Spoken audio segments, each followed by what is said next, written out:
Are we really covering Shrek?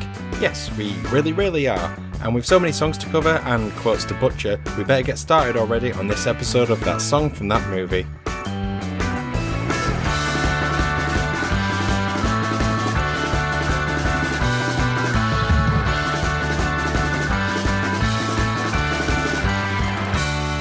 We can stay up late, swap manly stories.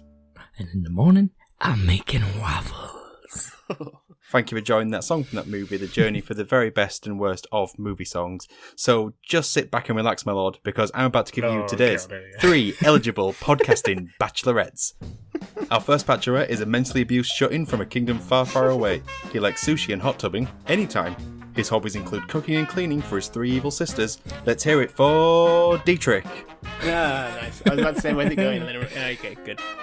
Bachelorette number 2 is a cape-wearing guy from the land of fantasy. Although he lives with 7 other men, he's not easy. Just kiss his frozen dead lips and find out what a live wire he is. Give it up for Alex. I feel like in a lot of ways it's kind of accurate. Is it? It's not as accurate as this one. And last but not least is a fiery redhead who lives in a dragon-guarded castle surrounded by a boiling lake of lava. But don't let that cool you off. He's a loaded pistol who likes pina coladas and getting caught in the rain. Yours for the rescuing, Ben. I do like pina coladas, and I love D&D, which is slightly dragon-related. And you're a fiery redhead. And I am also a fiery redhead. What about making love in the dune of a cape? Well, you know, are we after the watershed? No, we've got half an hour. Sandy bottom. Oh. I would like to know in the past fortnight, what have you been watching? Cha. It's been a while since we last recorded, so Been a while. maybe choice cuts. Oh, God. I've got 3 films. In the Heights. You saw In the Heights? Nah. I've watched In the Heights, yeah. It's alright, yeah, it's not bad. It's long, but it's good. Watched the film Casino, which came up in this podcast once before as a top 5 answer. It's a good suit. It's a good suit. Amazing suits. It's amazing. It's quite a pretty good film, actually. I would recommend. And then the best film I watched was a film called The Ruling Class, which is like a film from the 70s, and it is wild. It's very surreal. The Ruling Class? I've not even heard of it. Not heard of that. It's got Peter O'Toole in it. It's based on a play, I think. It's I can't remember who the director is. Don't think he really directed much else. But it's in Peter Meddock. It's on Amazon Prime, I think. I would recommend. It's very, very surreal. Oh my god! He directed Species too. Have you seen the Species films? Nope. They're basically, you know what? I don't think I will explain it. Audience, go look at what Species films are about. They're basically softcore alien porn. Might leave that one. So that's a bit of a shift then, Alex? Yeah, I mean, it's pretty weird, this film, but not in that way. Would recommend, though. Would recommend Species too. Each to their own. So probably the best film I've seen in these past few weeks is Talk to Me, which is like a Australian horror film. It's doing the rounds at the cinema. When I went, it was absolutely packed, and I was surprised, and I went in knowing nothing. And it's probably one of the best horror films I've seen in a fair amount of time. Mm. Yeah, just a really good premise, really good modern twist of like how basically a gang of youths find a hand, just like a porcelain hand that has some, consequences. Powers. All right. But it's absolutely fantastic. And got like a kind of a black comedy tinge to it. Definitely recommend that one when it comes out on the old streaming services, if you still have them, because they're flipping expensive. I am quickly cancelling streaming services left, right and centre. Come back, cable. Always forgiven. Yes. Back, cable. I've watched a couple of films since we last recorded. Mm-hmm. I would say the best thing I watched was Palm Springs. Yeah, that's a good film. Have you seen that? Yeah, it's a good film. I really enjoyed that. I watched The Unbearable Weight of Massive Talent. I watched that as well. Yeah, no, I thought it was all right. Wasn't a massive fan of it. It either needed to be funnier or more dramatic. Yeah, no. But it's neither and does nothing. In the Mark Commode 6 laughs test, I think I laughed 6 times. I'm not sure I did, actually. What is this film? I feel like I recognise the name. Oh, it's the Nicolas Cage movie where he plays himself with Pedro Pascal. It's on Netflix. And I also watched the Teenage Mutant Ninja Turtles Mutant Oh, is Mayhem. that good? Is that good? It's It's absolutely fantastic. Yeah, I heard really good stuff about It's it. a lazy comparison, but it's like the Into the Spider-Verse in in terms of like I get best in the animation. the quality and the animation and everything involved with it. Yeah. It's definitely one to watch. I think it might be out of cinemas now, so you might have to wait until it's on a streaming service. Or wait even longer for it to be on Film 4. As I do for most films. Very specific. So if my stupidly long intro and the fact you've clicked on an episode called The Songs of Shrek wasn't obvious enough, today we're breaking down all the songs from the hit movie Shrek. So to find out what was happening in the world when the movie came out... Time for some history. Some Shrek story? Shrek-story? No, it doesn't work, does it? It does, Mr. Shrek? Yeah, I was trying to think of something. No, it's not working. I can only think of Star Shrek in my head, though, for some reason. The spin-off, nobody. Star Shrekin across the universe.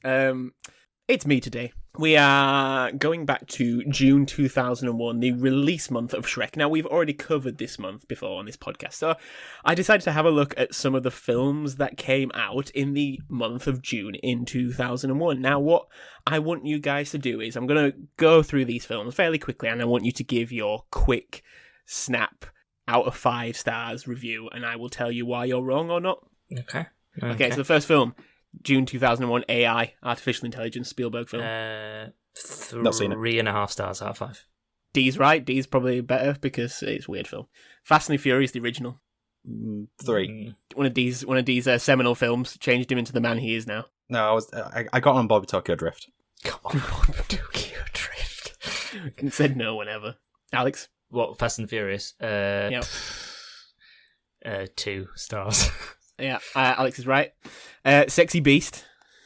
Oh, God. A classic. Now, we're talking about film 4. Sexy Beast is probably on film 4 every day. Yeah. Come on. Oh, yeah, Ben definitely. Kingsley in this film. It's at least 4. At least 4. Yeah, I think you both pretty much spot on. Lara Croft's Tomb Raider. The original Tomb Raider. The first one. If you ask me then, 10 out of 5. If you ask me now, I wonder why. I don't know, 2. 2. Yeah, 2. Soft 3. Soft 3. A pointy 3. Disney's Atlantis. I don't think I've ever seen that. You never seen it? No. I don't think I have either. I definitely had the Burger King toys. Yeah, I remember it being merched a lot, but I've It's definitely grown on me to be a solid 2 out of 5. Okay, wow. Evolution. Now, Evolution is a seminal film. 5. 5. Dookie. 5. When are we going to do Evolution that has a song in it? You are so beautiful to me. Gotta put some stank on it. Walls. Slightly acidic. We are quote machines. This is what we did for our entirety of high school. 5 out of 5, absolutely. And finally, a film we've already covered on this podcast, Moulin Rouge. Also 5. 3. Alex is correct. Alex wins that game. Well done, Alex. Thank Rate it overall as a month, including Pretty solid. Shrek. Out of 5. Yeah. 6. 6. And it has to be at least a 6, because this flipping film came out. One of the greatest, most important, seminal films of the... And this, in fact, this has been a common example for the discussion between, is Shrek a classic? Because it's only 22 years old, but is that old enough to be a classic? Yes. Okay, so is Sexy Beast a classic then? Yeah. Is Evolution a classic? Yeah. Yes. Okay, we've answered it.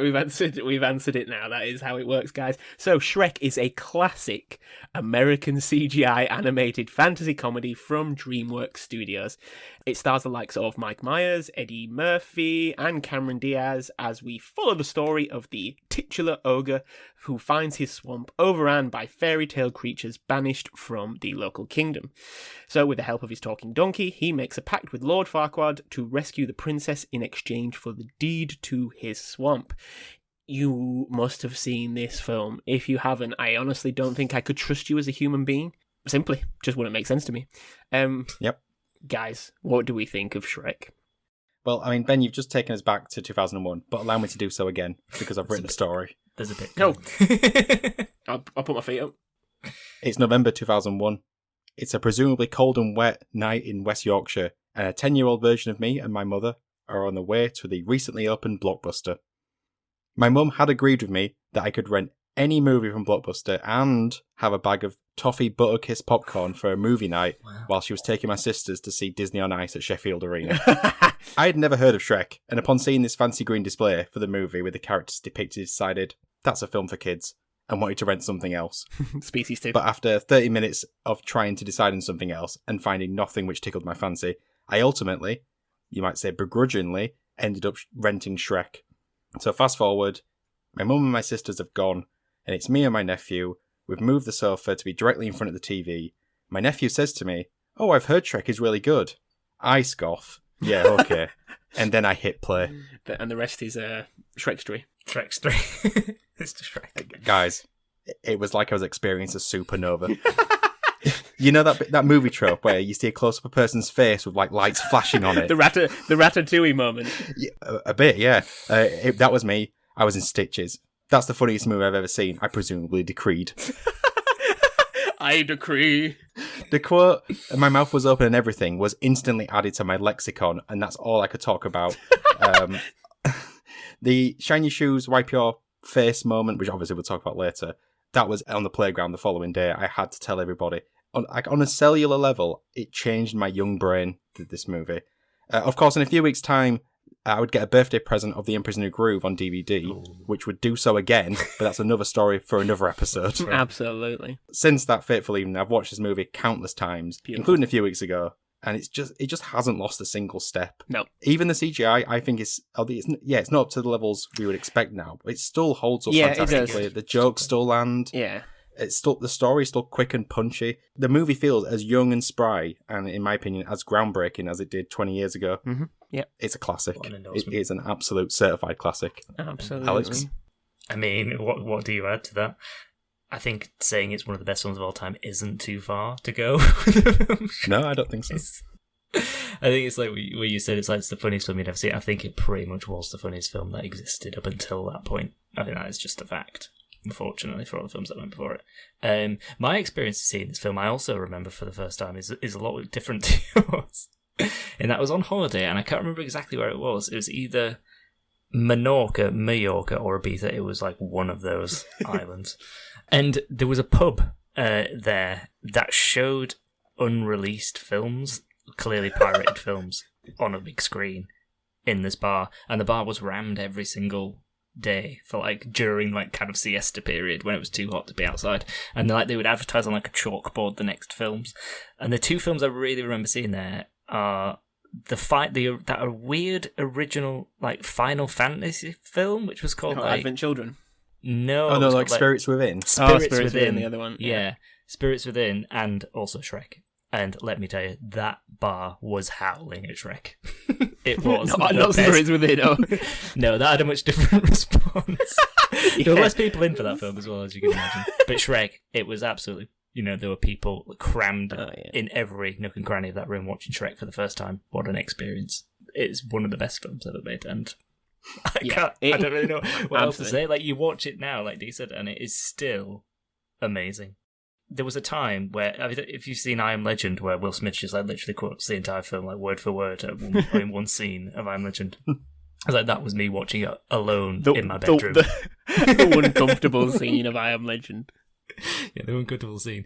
But that is what I used to do. I used to sit in my bedroom watching, because I had this film in 3 different formats. I had it on VHS, DVD, and also I had, it's not a third format, but it was a second DVD copy that I also Shrek sing-along, which was Shrek 3D. No, Shrek 3D, which came with a copy of the original Shrek film as well. So we had 3 copies. So you had 4 copies of Shrek. Well, we had 3 copies of Shrek and 1 copy of Shrek 3D. No, because Shrek 3D wasn't the film Shrek. It was a side. It was just a holographic box. Yeah, it was like a sequel short, wasn't it? Yes. But yeah, I used to just literally sit and watch this film in my bedroom, just word for word, just repeating it back a second afterwards. It was probably less than that, half a second afterwards, because that's how cool it was. Yeah, this film is a cultural lightning rod, isn't it? Really. I think it's a seminal moment in a lot of different aspects. I think in film in general, I think sometimes you can be very reductionist, and people are, I think, with animation, of seeing it as quite separate to just general cinema. But Shrek is just an absolute cultural, I think, tipping point in animation and how it was done. I know that we had an earlier tipping point with Toy Story just kind of like 5 or 6 years before, but I think Shrek really brought in the adult audience aspect in an appropriate way, not like a Fritz the Cat sort of like sexualized adult animation. Like, this was just the pure family fun aspect of there was something in Shrek for every single person. And what we will go on to, even in the music, which was, groundbreaking in itself of how it was used. There has been countless sequels, spin-offs, other multimedia outfits. There's a ride, there's the musical, various sort of ad reads still kind of being churned out. It kind of cemented DreamWorks as the great Disney competitor or the great Pixar competitor. Before then, there are DreamWorks films which we have obviously a soft spot for, but they just were not of the caliber. Yeah, they were just not of the caliber. Yeah, definitely. It just completely spun everyone around on its head. And I honestly don't, like you were saying, I just don't think it could ever dry up. I can only imagine there becomes a point when you can look at the CGI and think, ugh. But I just don't, like you were saying, I watched it a few weeks ago and it's still pretty good. Like, when I watched Toy Story about the original, there's parts of it where you're thinking, ugh. It's a bit blocky, a bit edgy. Yeah, it just kind of brings you out of it a bit. There was only when I was thinking to really focus on, like, the grass or, the background. But in general, it's still, like you say, I think it moves at a really strong beat. And I think that's probably helped by the music to keep it kind of very on a clockwork, on a metronome almost. And yet, probably is one of the greatest films, and I think a lot of people don't often pick Shrek because they think it's almost like reductionist to pick it, that you're being sort of offensive to the rest of cinema, even though it probably is just has had a bigger impact as films like Citizen Kane or The Godfather. And yeah, that's right. You can quote me.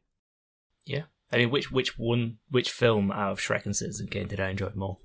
Shrek. Yeah, which one did I fall asleep to? Which one would I never go again to watch?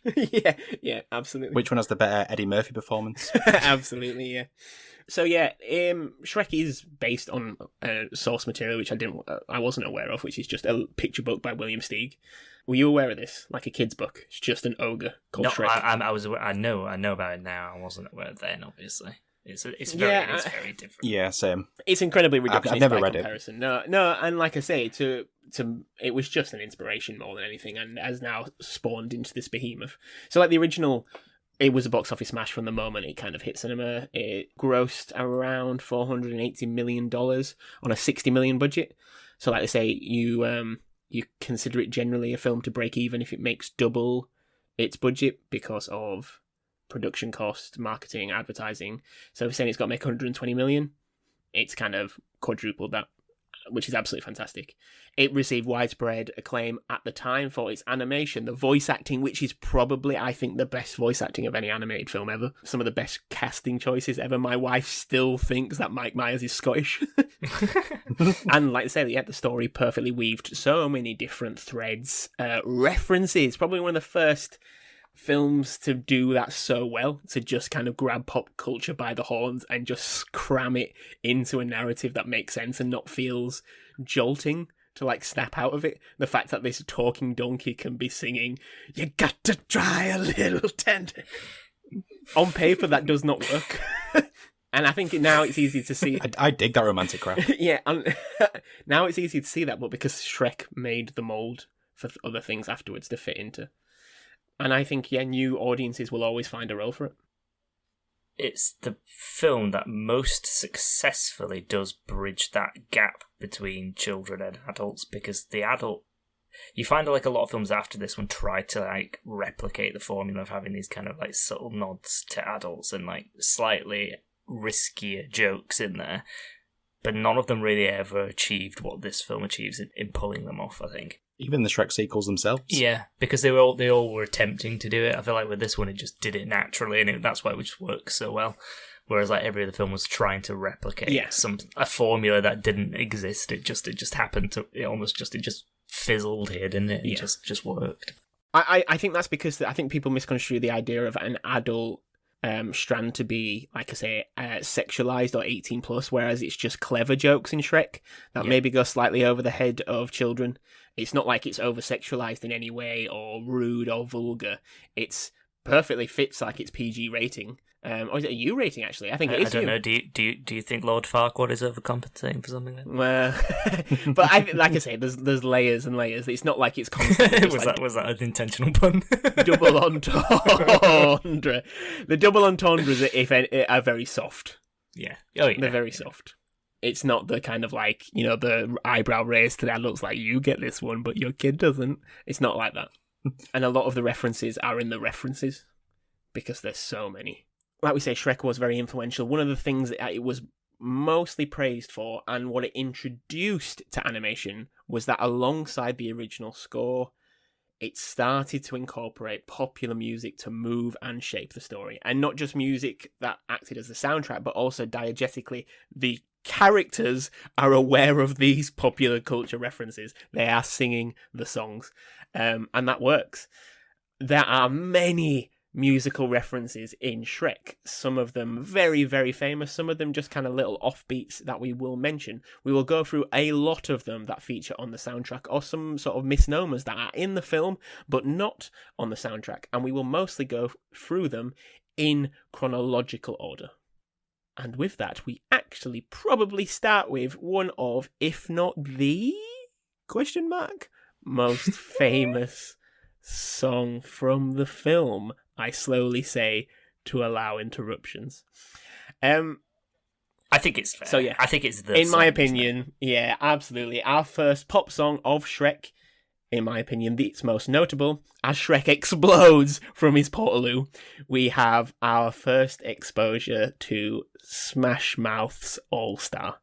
This starts the film off. It starts the film off at an absolute explosion.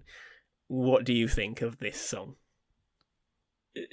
All I can visualize now is like a young Dietrich sat on the sofa with his nephew, just taking in this film. But taking in that moment, like, okay, life's changed, because like it is from that moment that the film is just like you're on board. Because I don't know, I feel like the song's become a bit of a joke generally across like the internet and stuff, but it was a proper like slamming song in the first scene of this film, and it's like it was everywhere, and it was such an anthem. It just immediately strikes the tone for the film in that it's a fairy tale, but it's a more contemporary, up to date fairy tale, and that entire scene of Shrek, ambling around his swamp, farting in a puddle of mud, etc. It's just there to kind of create that juxtaposition straight away against classic fairy tale stories, and it just works so well. And in fact, with it being kind of like I don't even know what even is the genre of music of Smash Mouth. Sort of like a pop punk type thing. I think it's like that kind of like weird sort of ska pop punk type. Yeah, there's a lot of like pop the after Tony Hawk's Pro Skater era. Yeah, East Coast, everyone's in sort of Baja shorts and like Hawaiian t-shirts. It's very what's it called Warped Tour. Real Big Fish, Less Than Jake. The Warped Tour, very sort of like they're all slightly overweight but wear big heavy sunglasses, and that's absolutely very cool. And that was vibe. That was the vibe at the time. And that was the vibe. It's a vibe we miss. Yeah, and they just nail it. Everything's not North Face. Yeah, just absolutely nail it. The song just slaps. It slaps at the beginning of this film. D. Linking to what Alex said and sort of touched on about it was sort of going towards meme culture. It's so incredibly difficult to separate this song and this movie. I think Shrek, I think All Star, and vice versa. Yeah. I hear the first couple of notes and I can see like a perfect projection of that swamp outhouse door smashing up and with his grinning face in my head. I know. I mean, is the song good? I don't know. It's cheesy and it's rubbish post the first verse and chorus, but do I love it? Absolutely. It makes me happy and nostalgic, and I couldn't give a flipping flip if this song was not written originally for this movie. Oh no, we're going to go into that soon. I bet it's funny you mentioned about the third verse, because it's like up until probably like the last few years when I actually got like Spotify and the song just randomly comes on for whatever reason, that I actually got to learn the kind of end bit about pay some guy for gas kind of line. It's very odd. Because obviously not in the film because it's cut before then. So it's like, for good reason. The song, it's like the song does actually go on. what we'll go into is that the choice of songs for this film, although there's very little kind of noted of why they've picked what, it seems the through line will be based on lyrics, and I think that's the thing to kind of remember as we kind of go through. All Star was a song that came from Smash Mouth's second studio album, Astro Lounge. I mean, what a name for an album, Astro Lounge. It's very of the moment. What a great name for an album. The song only was added as a single from request from Interscope Records, who were their label.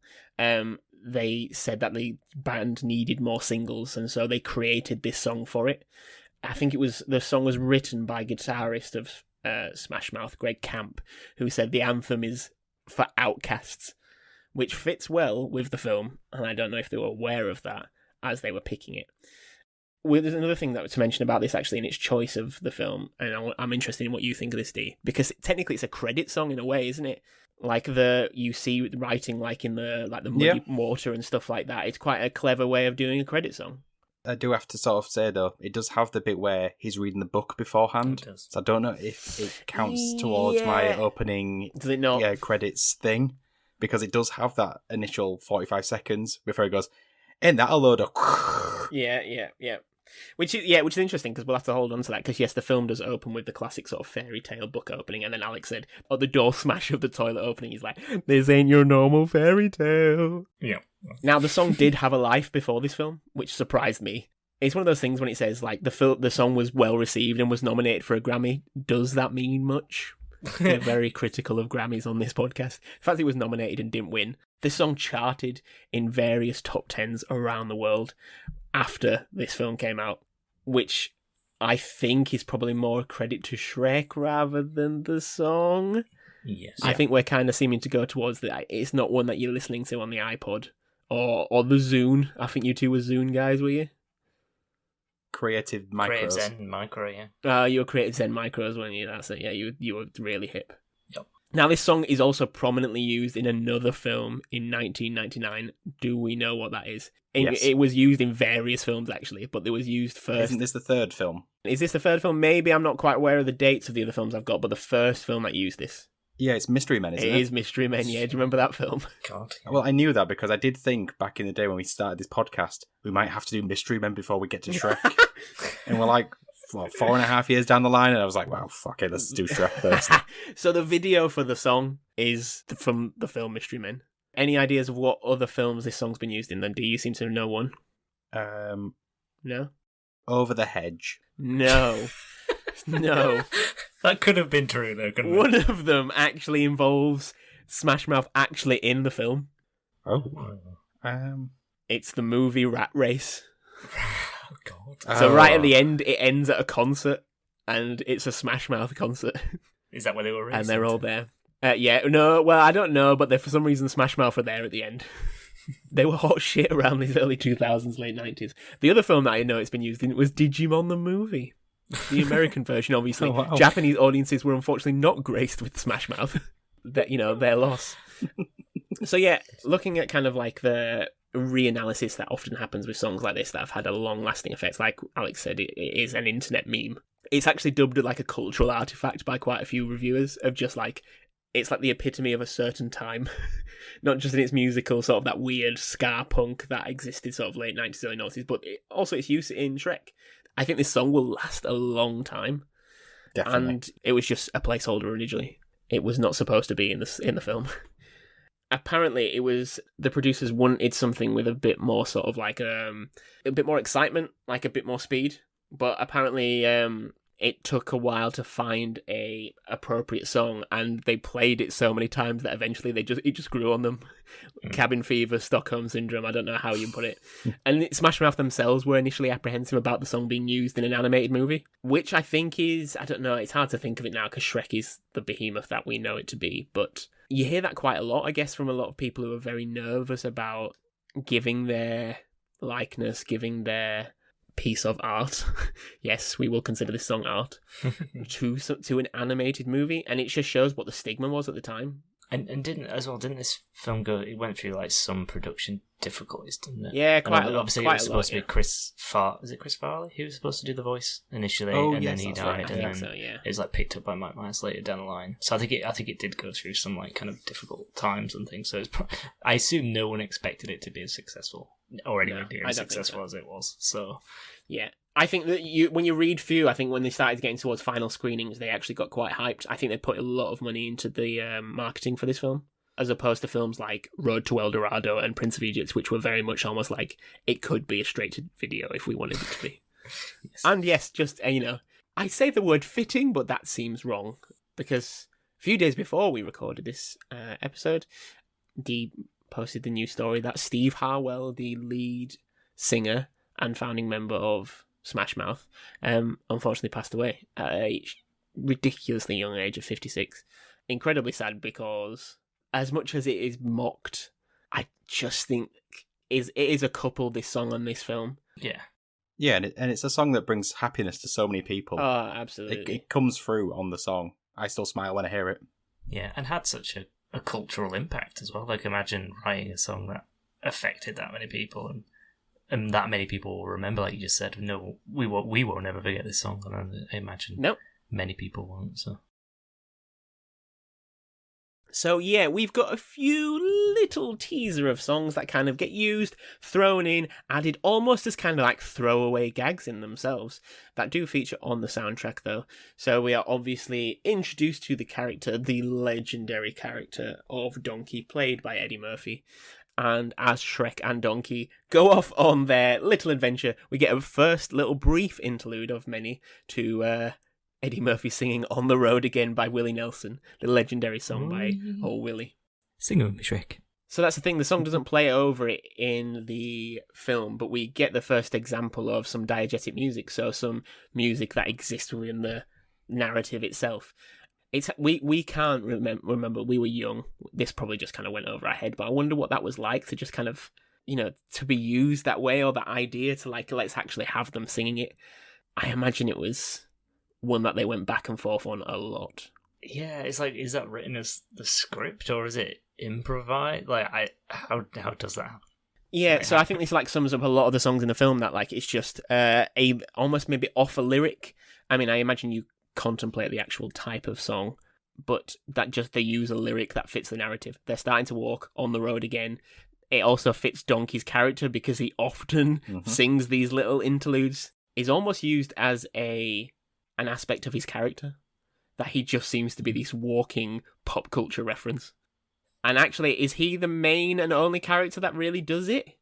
I'm just thinking now, actually. No, does it do any of this? But obviously there's the Matrix reference, isn't there? But not verbal. There's the Princess Vienna. Oh, yeah, yes. But I mean, it's just in, like, dialogue. Yeah, probably. The only ones I can think of are, like, the Shrek in the Swamp karaoke dance party, or the Far, Far Away Idol. They're a bit... But they're not canon. Oh, but you obviously referenced the mirror at the beginning. He kind of... There are little touches to that, for instance. There are, yes. That's a good point. But yeah, I think it works great. I think this is a perfect song choice. Absolutely. And a perfect performance by Eddie Murphy, because it is a nice travelling song, but his performance captures just how incredibly annoying Donkey is within the whole franchise. Yep. Like, Donkey is supposed to be annoying, and this just perfectly hits that whilst also still being funny and keeping you on Donkey's side, really. But it is annoying. Absolutely. Like, I get it. Yeah. I get why Shrek is annoyed. Also, if I just go to Zoe on the road again, I think she will make it as a reference to Shrek. She will say, "Sing it with me, Shrek." yeah. That's just the power of this film, isn't it? And then you'll say, "Can I hum it?" Guys, audience listeners, you're going to get a lot of this. Yeah. This is like Alex letting off steam after a busy day at work. The next song we are treated to is, as we are introduced to Lord Farquaad, we are given the choice of various princess potentials for a future bride. While the Great Mirror is revealing them, we are also played in the background the lovely Escape by Rupert Holmes, also known as the Pina Colada Song. Respect the What brackets. a perfect choice. What a perfect choice. I think what's so great about this is obviously the reference would have gone over a child's head, but then they back it up with the song because there's the reference in the description of Fiona, and then they back it straight up with the song. So it's like you don't even need to know the initial reference because the joke is given to you afterwards straight away. Well, yeah, as a kid, I thought they must have made this for the film because that's what the Mirror said to describe Fiona. I've obviously learned since that's not the case before anyone jumps in with that. But yeah, it's such a fantastic reference, isn't it, to those kind of dating shows. I guess for us in England, the kind of the blind date aspect of it. Yes. That, contestant number 1, contestant number 2, those kind of terrible films that thank God don't exist or are limited to those weird kind of uncomfortable YouTubers nowadays.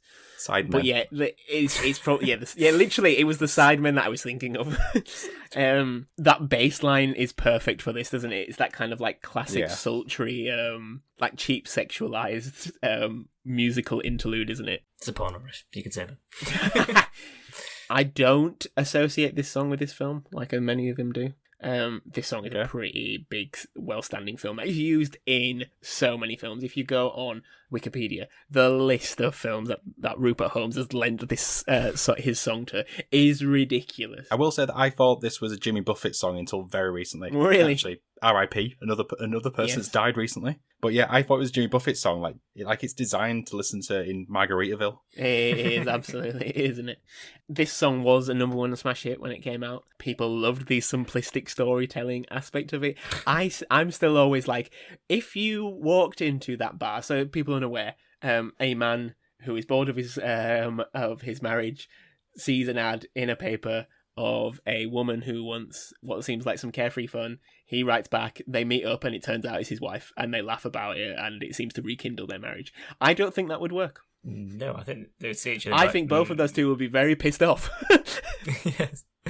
But, well, he never knew that she liked pina coladas. But does that save your marriage? It says that. Oh, yeah, this is the only things we're arguing about what cocktail to make in the evening. Just talk to her.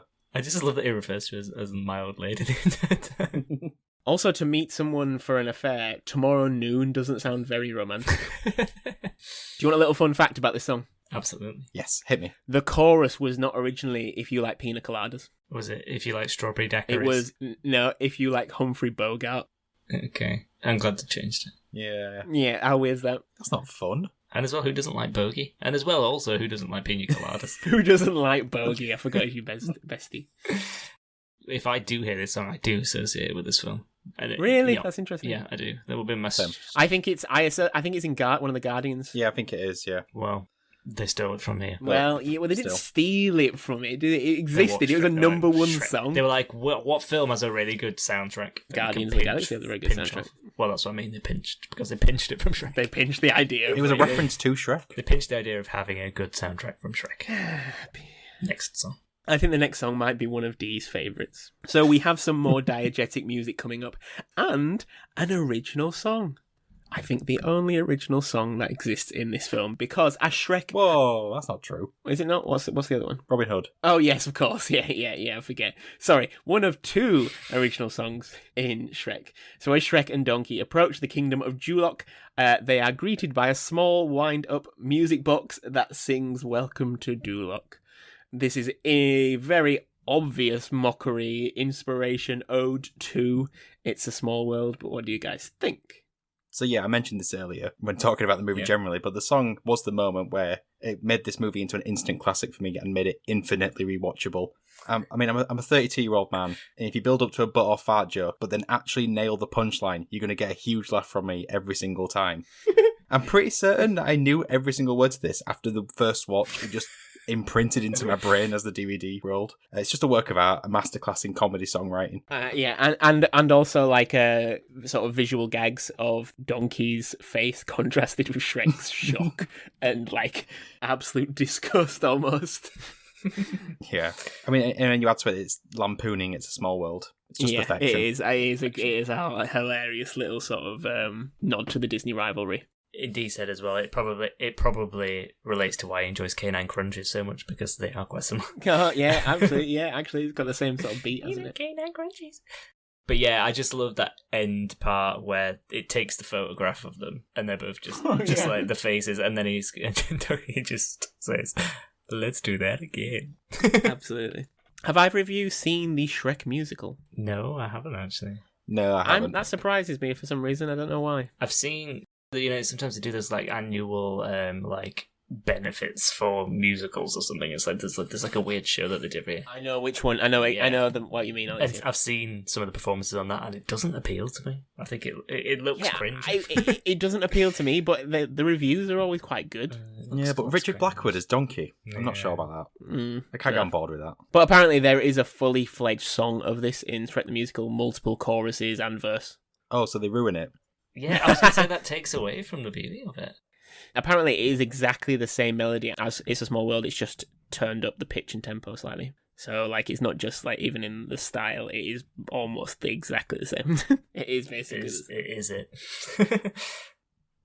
Our next little musical number, as Shrek and Donkey find themselves having to fight the guards sicked on them within Duloc, as part of this wrestling match of sorts, we're exposed to the ever fantastic Bad Reputation by Joan Jett, or Joan Jett and the Blackhearts, if you would like. Now, D, I'm coming to you specifically. Okay. Are you aware of the little wrestling fact about this song? Well, that Ronda Rousey used it in WWE. It is, yes, and there was a live performance as well. Oh, forget the live performance. See, of course you would know. Which WrestleMania was it at, D?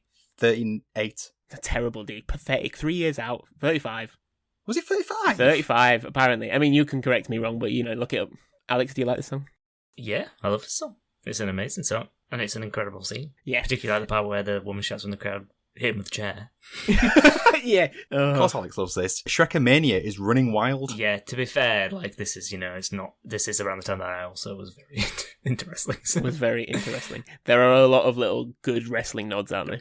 Yeah. Fantastic use of the turnbuckle. Yes. The diving elbow. I think there is an ankle lock in there at one point. Is there? I'm sure there's an ankle lock in there, yeah. Yeah, I think there is. So, yeah, I mean, this is another song that is used in a lot of films. It's often used, as I think, almost as like a little soft rebel song, which fits, I guess, with the Joan Jett motif. So I kind of prefer it. I like its use in this. I think it's kind of stereotyped as the kind of... someone, like, breaking the rules. Yeah, like a very soft breaking of rules song. So I actually quite like it used here. Just gives it that extra energy, doesn't it? Punch. Yeah, it's just it's another twist on the use of the lyrics. I don't care about my bad reputation because of Shrek's reputation. You don't care. He don't care. Have you ever seen the video for this song? Probably at some point. I mean, some early 80s music videos are just fantastic relics because they hadn't quite mastered the craft of it yet. This might be one of the worst I've ever seen. The sound mixing is all off. She doesn't know where the camera is. She's making weird faces. Just go and watch it, guys, because it's an absolute doozy. I mean, the song was one of her first singles. It came from her debut album. I think it was the follow-up to I Love Rock and Roll. It is considered one of the greatest rock songs of all time. I would probably agree. Yeah, me too. I don't know how we go through this sort of list so far though. Like some of these choices: Bad Reputation, Pina Colada Song, Little On the Road Again interlude, Smash Mouth. Again, we're not insulting Smash Mouth. Thank you very much, but it's different. It almost seems like these are all kind of part of the pop culture gag. Yeah. Whereas All Star is a different thing. Like, this is going to be our single, almost, if that makes sense. Yeah, and I think that's why people associate that song really strongly with this film. It's also the opening song, isn't it? I think that's probably why. Absolutely. So, as Shrek and Donkey set off to find Princess Fiona for Lord Farquaad, we have a quick travelling montage. Now, there are a lot of montages in this film. Yeah. So, this one, we are exposed to the song I'm On My Way by the Proclaimers. It's very quick, very brief, a very good walking song. Surprised they didn't use I'm Gonna Be 500 Miles, but maybe they wanted something slightly less on the nose. Well, I feel like the use of this song in this movie is like a Trojan horse. Obviously, it's a wonderful little Proclaimers song, but what it means is that when people say the Proclaimers were a one-hit wonder, you can name this song and people will know it because of this film. Mm-hmm. Absolutely. And then also the people who've seen the film Sunshine on Leaf will know 20 songs. Yeah, it is. Yeah. And yeah, just simply picked, I think, because I'm on my way. Very easy, very fitting. After this song, there's quite a big break. So we have the huge scene in the rescuing of Princess Fiona. I think it's probably right that they don't use a pop culture song at this time. They stick to an orchestral soundtrack. I think, as far as the film, you've got to ramp up sort of an element of, as it would say on the BBFC rating, sort of moderate threat. Usually on like a PG, this has to be that moment, and I don't think you can do that probably with a pop culture song. So I think, again, to Shrek's credit, they do pick and choose it very well. I don't think it's bloated with them as many as there is. They do it well. Yeah. Agreed. So there's that like musical interlude that plays throughout the song, which is like the da da da da da da da. And there is a song on the soundtrack that has used that. They basically turned that into a pop song. I don't know if either of you two have heard it. It is. I don't know. Pretty bad. Because I just had the soundtrack on like a commute last week, and it came on. I was like, "This is just the musical," and then turned into this like awful pop song. It was very like early stage Britney Spears-esque, like it was trying to. Oh be. God! I can't believe what it's called. Awful. It's called "It Is You I Have Loved" in brackets by Dana Glover. If you listen to it, the intro of the song is that musical refrain, because I was like, oh, I wonder if they've taken this from another song, and then it plays as like, no, this was a song that has been made for the film, because it is awful. Before we move on, because I'll never get to talk about this ever again, there's only one line in this entire movie, line delivery, I should say, in this entire movie that I do not like, and it's in this castle scene. Which is? So when they arrive at the castle, Donkey and Shrek, and there's the rickety bridge. Is it That'll Do, Donkey? Yep. It's when he goes, really, really? Really, really?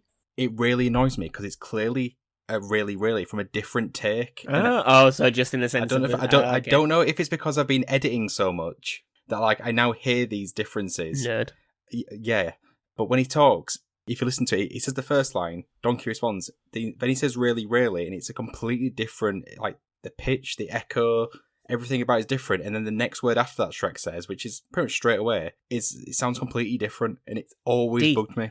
When something like that happens, a wizard did it. But there is an example of a Shrek line that is a pop culture reference, the That'll Do, Donkey. That'll do. Yeah. I'm looking down, Shrek! Oh my God, we could just do it all, can we? Whenever I'm anywhere, on heights. Yeah, hi, I'll always say it to my wife. Like when we went up the Eiffel Tower, we got to the bit where you can walk on the glass.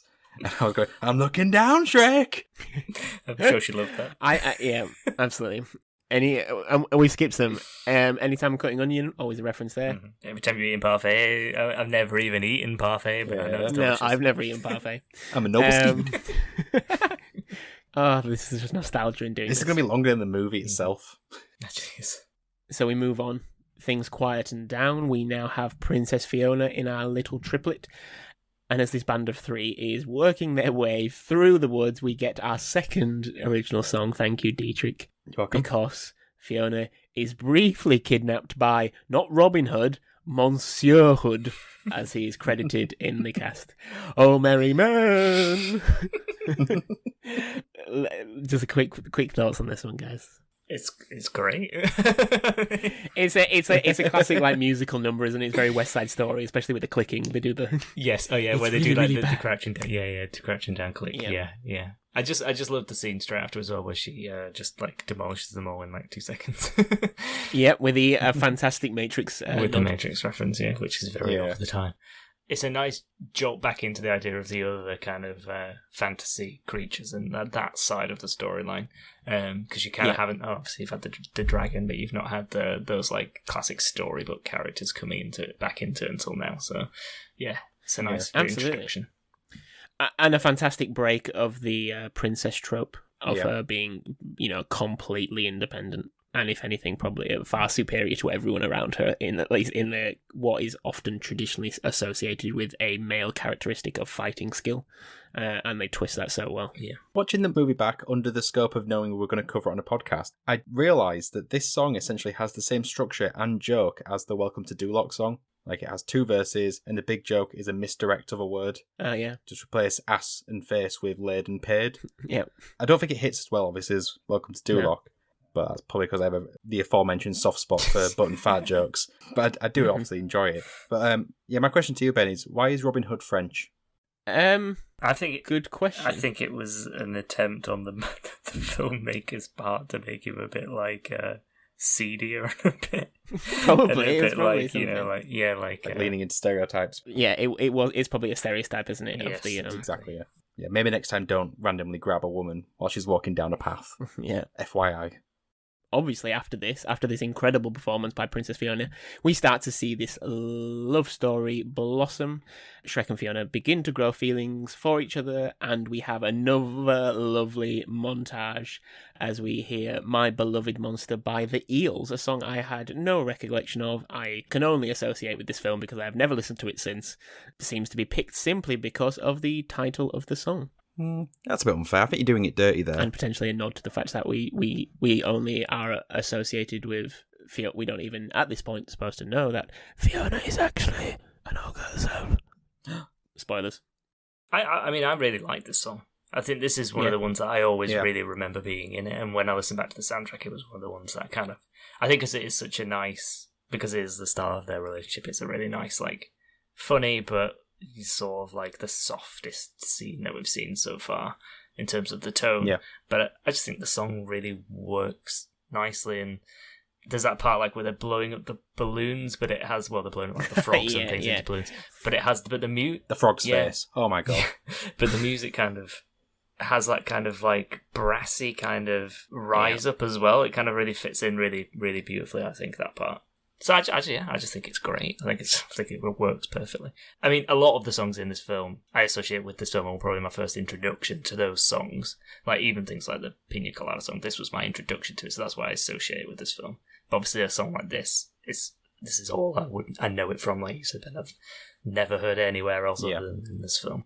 So I remember it even more fondly from being in this. Absolutely. And I think if they picked like a traditional sort of big love song for this, it would have been too jokey. I think, like you think of films maybe of this time, maybe slightly later, the indie darling films. It feels like an indie darling song. You know, that would fall very nicely on like a Juno soundtrack or something like that. Say if you put this on 500 Days of Summer, I'd be like, yeah, that makes sense. Yeah, and that's why it works. Yeah, put my money on the table and saying that this is the best falling in love montage we'll ever cover on this podcast. Yeah, potentially. It's definitely the best one we've done so far. I think the writers get lost so much in writing jokes that they forget that this is the thing that makes people fall in love with Shrek and these characters generally, not just like the punchlines and how belligerent Shrek is, but like cute gags like the balloon animals. When they push each other and he pushes her into the bush and then runs away.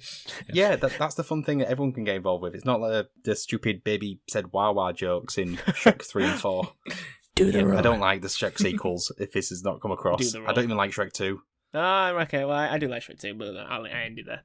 So apparently Mark Oliver, who's the lead singer of the Eels, this is the favourite song he's ever recorded and wants to make an album of just this song. Because apparently every time he performs this song at a gig, concert, whatever, he does it differently. So you can go... There's an article, I think, by The Guardian from a few years ago where there's just various...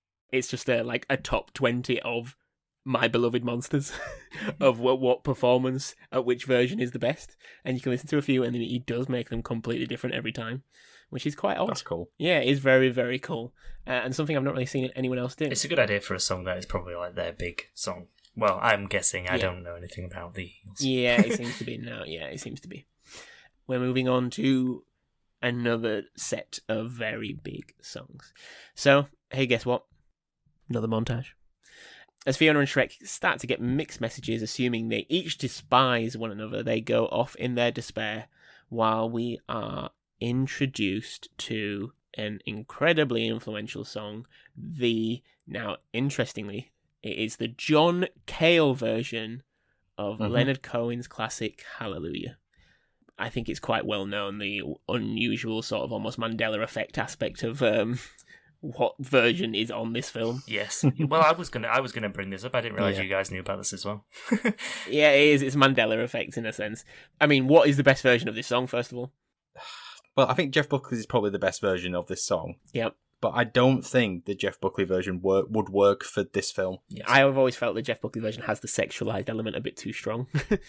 Well, I've got 4 different versions of this song, which were popular. Mm-hmm. Cohen, Buckley, Cale, and Wainwright. Yep. And, well, of course, and Alexandra Burke. But And of course, Alexandra Burke.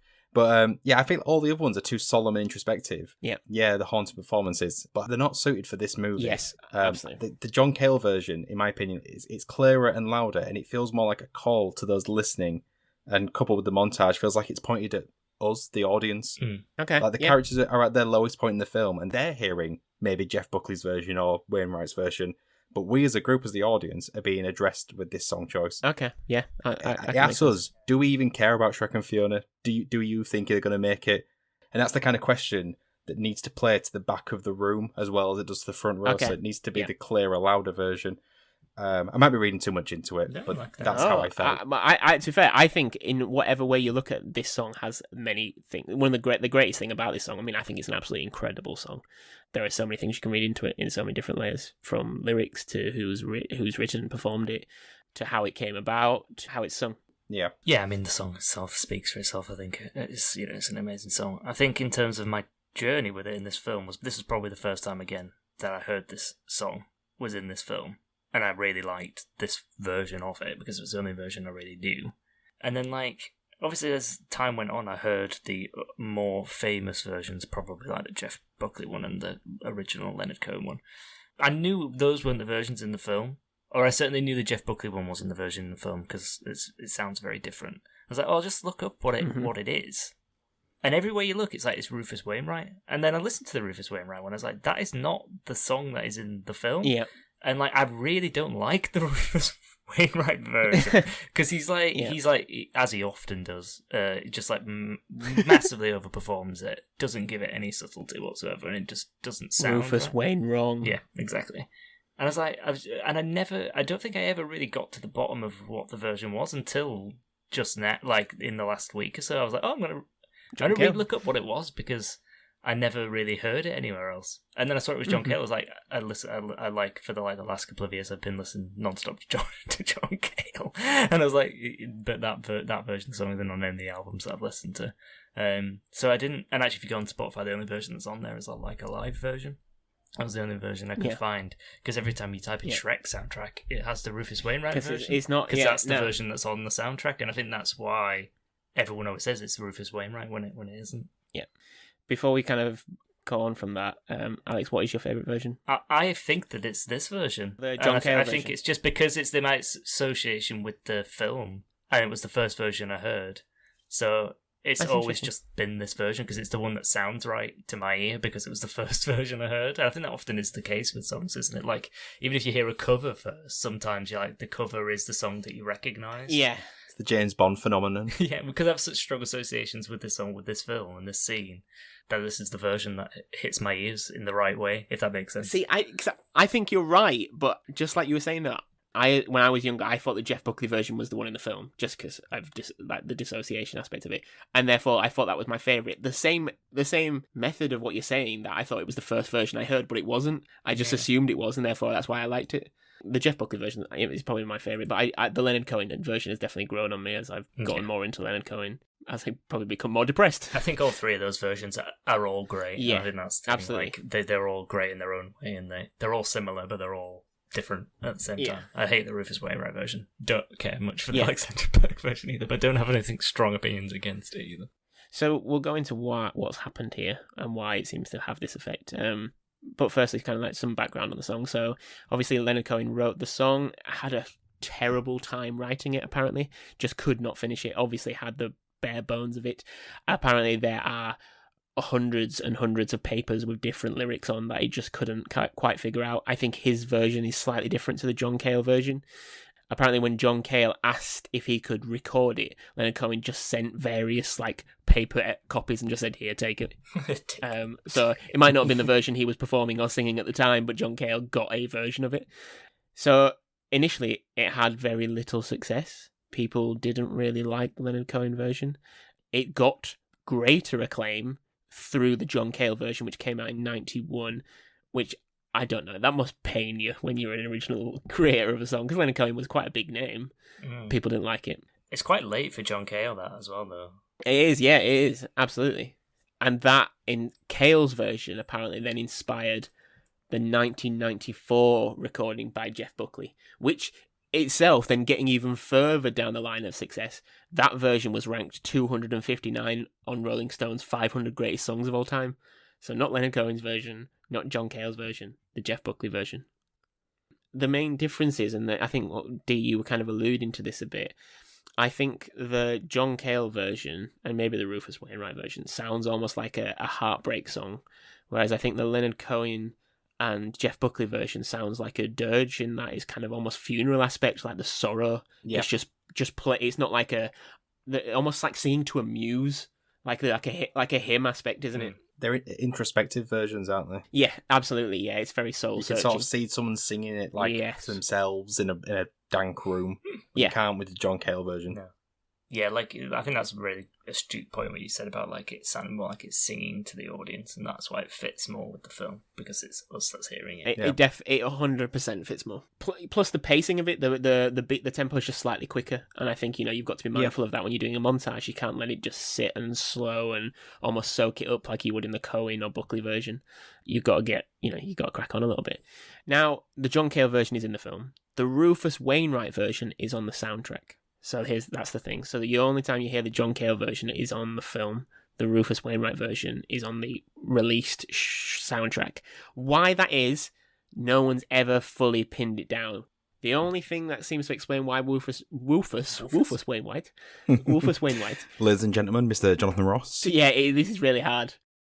Rufus Wainwright, he had a contract with DreamWorks. He did loads of recordings for loads of films, so that makes sense why he's on the soundtrack. Why his version is not in the film is never really explained. Now, apparently, Rufus Wainwright said that in a radio interview. I couldn't find the accurate source, though, so it seems quite hearsay, that he was worried about almost a glass ceiling effect, that if he had it in his film, he was worried that because of his sexuality as a gay man, he thought that it would be having connotations that he would find limiting. Now, I've seen this quoted various places around the internet, but never the original source or the recording, so I'm a bit sceptical on that one.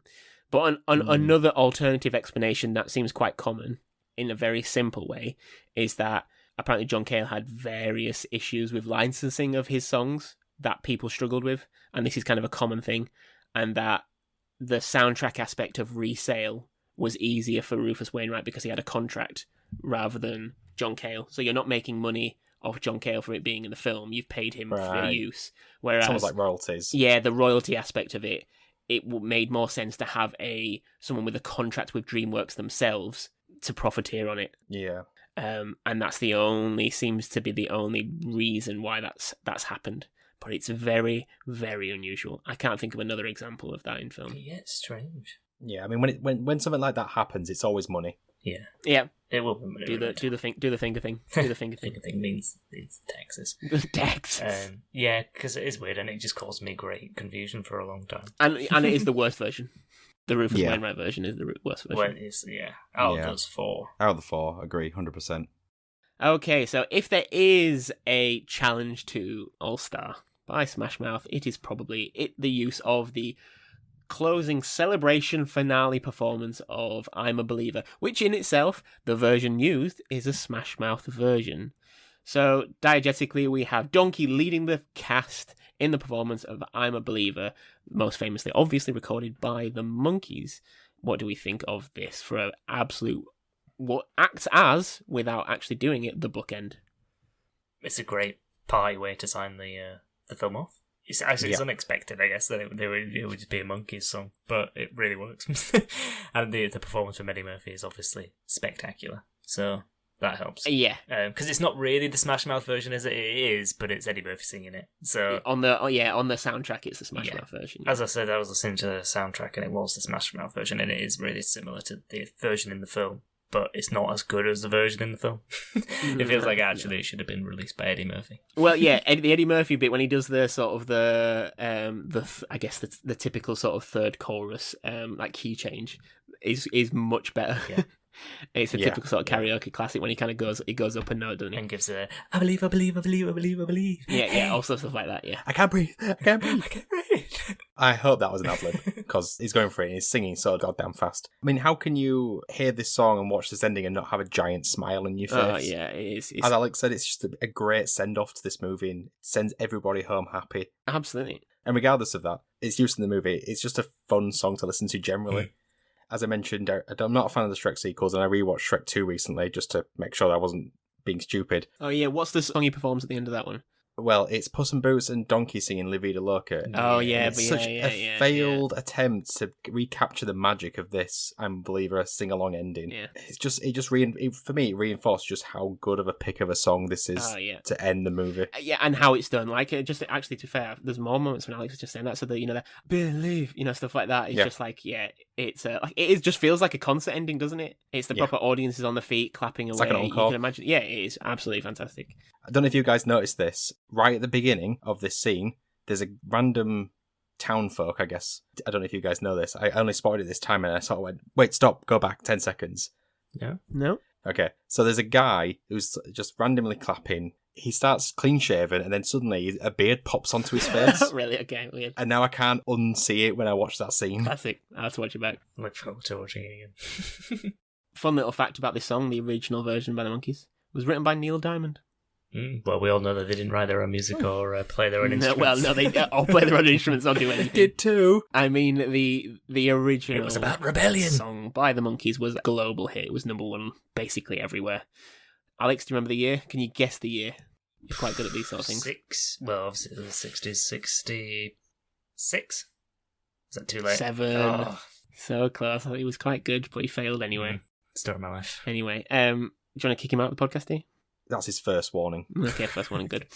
This is the third song from Shrek that is on Rolling Stone's top 500 great songs, alongside Hallelujah and Bad Reputation.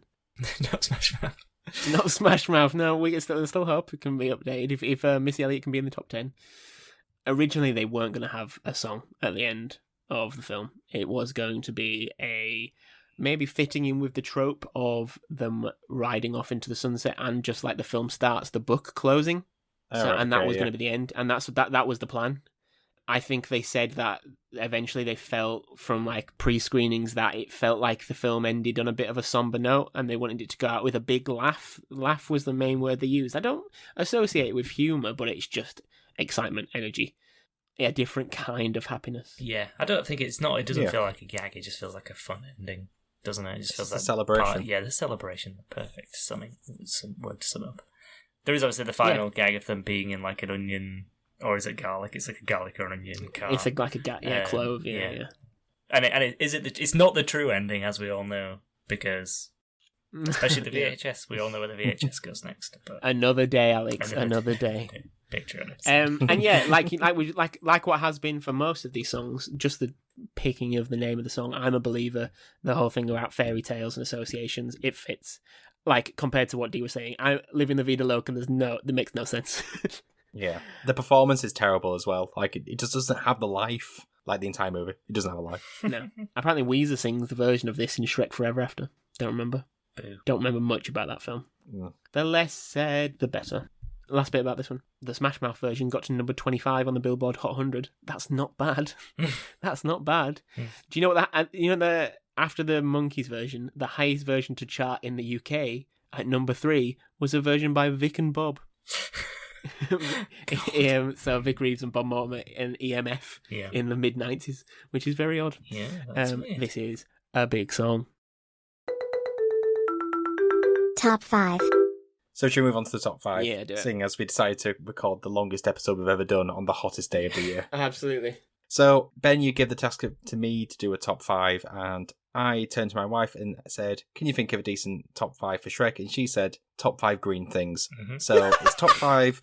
We reduced it to top 5 green characters. Okay, nice. She actually said characters with a soul. I don't know if that helps. Characters with a soul? Was that on the Google search? There was no Googling involved. Okay.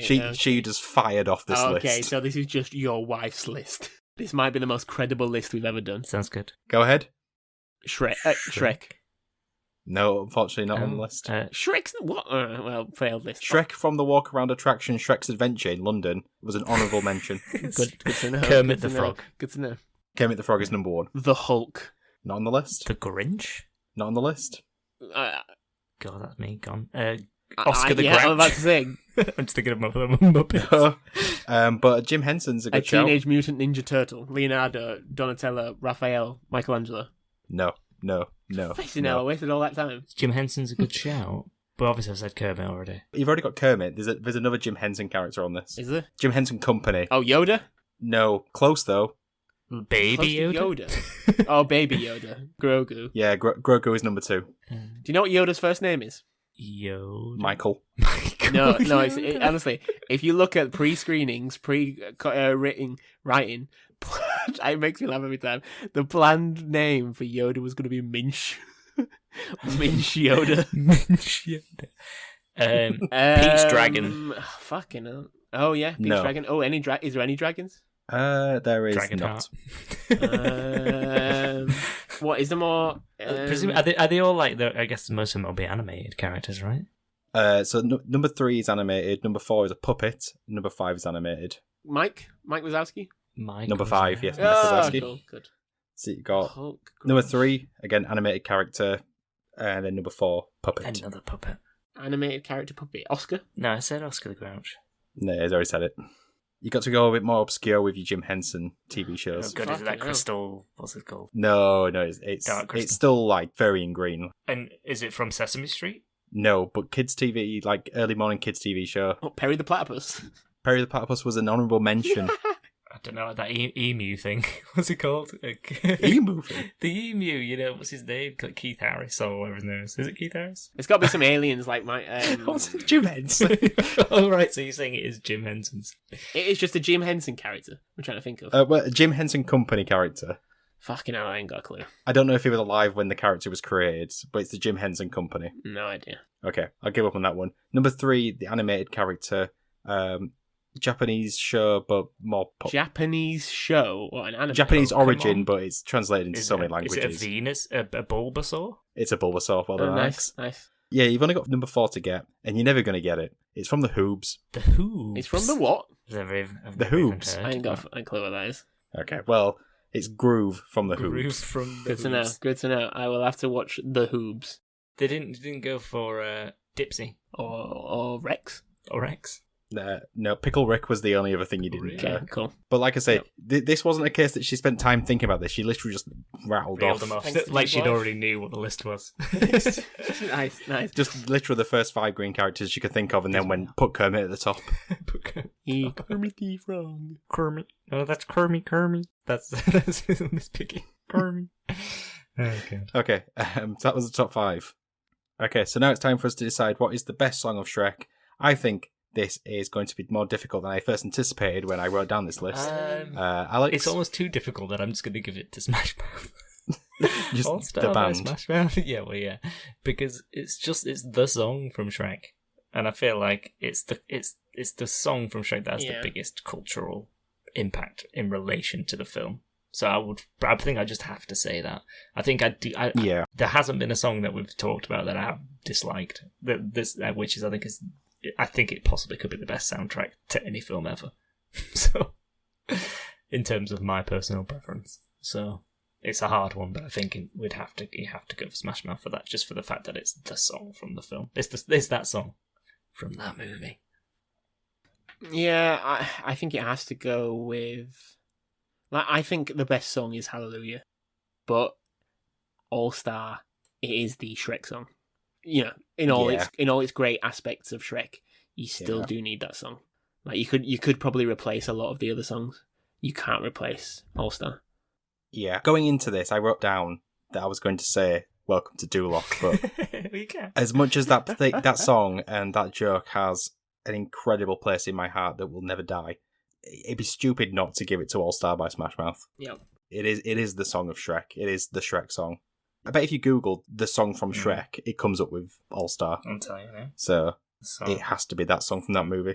Shrek. All Star is the one at the top of the list. Well, there you go. Why are we even doing this segment? Let's just do that every It's time. actually it's the first 2 songs on the list. Somebody. So that brings in to another episode of that song from that movie. Let us know on, I'm not calling it X, let us know on Twitter. Never call it X. which song you think is the best from Shrek. You can follow us on Twitter, on Instagram, on Hive, probably another platform I can't remember. Threads. Alex, what is Threads? Yes, Threads. Alex, what is our social media handle? TSFTM Pod. Correct. So you can also help the podcast by leaving a 5-star review, telling your friends, buying our merch, or signing up to our Patreon. All the links are in the show's notes.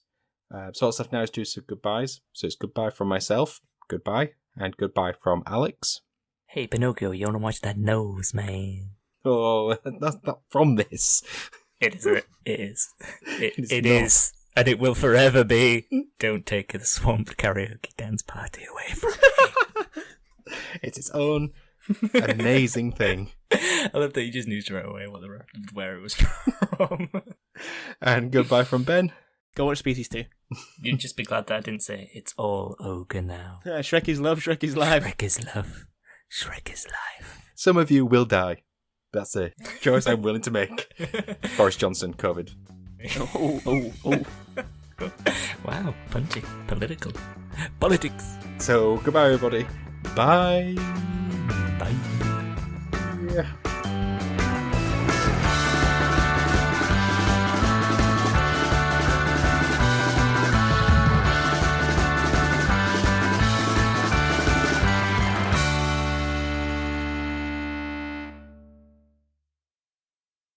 The years did stop coming. Oh, God. Oh, no.